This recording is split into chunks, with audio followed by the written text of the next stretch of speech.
and his government are morally and administratively responsible for the genocide that happened in Gujarat. That no one can deny. That will continue to be. That is an historical fact, and that will remain always. And all those thousands of people who were in relief camps for months and months, why were they in relief camps? Why were all those Muslim women raped? Why were all these Muslim women who were pregnant and they were killed? Their stomachs were opened. These are all, everything is there on record. Unfortunately हमारे जितने भी institutions हैं, मैं उनका नाम नहीं लेना चाहती हूँ। अदरवाइज जब आपने देखा कि वो जो बच्चे यूपी में सहारनपुर में जिनको पकड़ के ले गए थे और उनकी जो पिटाई हो रही थी, उनका हाथ तोड़ा जा रहा था, लोग उनके घर तोड़े जा रहे थे, तो उस वक्त honourable court should have taken suo motu notice of that. ऐसा कुछ नहीं हुआ।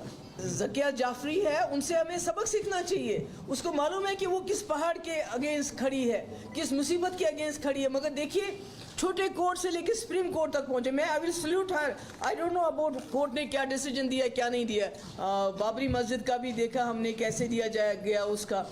There was no proof. इसी तरह 370 पिछले 3 साल से पड़ा हुआ है।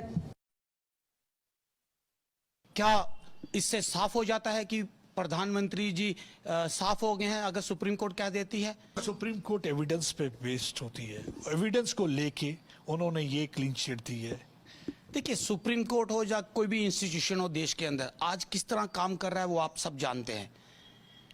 जो लोग इस तरह की क्लीन चिट देते हैं उनको बड़ी बड़ी ओहदे दे दिए जाते हैं। आज देश में किसी प्रकार से भी कोई भी इंस्टीट्यूशन सेफ नहीं है।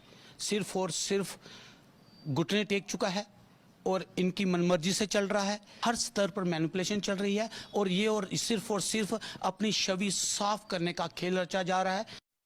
Now, it's not just the Congress, but the PDP and Assaduddin Owaisi too coming out and questioning the now Prime Minister and then Gujarat Chief Minister. But the BJP is slamming this very ecosystem, this Fix Modi lobby that was called out by the Supreme Court as well yesterday. The BJP is now demanding action against all those who try to frame and malign Prime Minister Modi's image. Narendra Modi ji राजनीतिक असहिष्णुता, political intolerance के सबसे बड़े शिकार रहे हैं।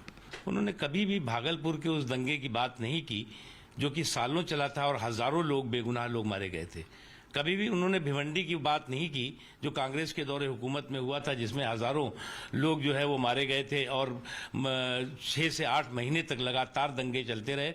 शर्म आनी चाहिए उन लोगों को जो लोग इस तरह के सवाल करते हैं।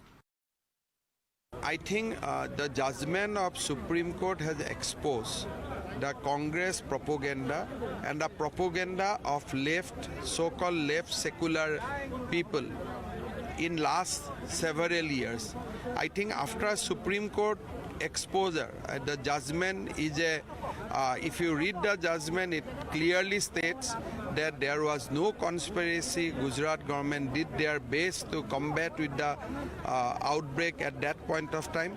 I think everybody has got the answer of many questions through the judgment of Supreme Court. कुछ ऐसे लोग जो भारत में रह करके यहाँ पर विदेशी ताकतों के हाथ में खेलते हैं, वो एनजीओ पैसा लेकर के इस तरह का काम करती हैं, उन पर बिल्कुल कार्रवाई होगी। और माननीय अमित शाह गृह मंत्री जी ने जिस प्रकार से कही है, उन पर कार्रवाई होनी भी चाहिए।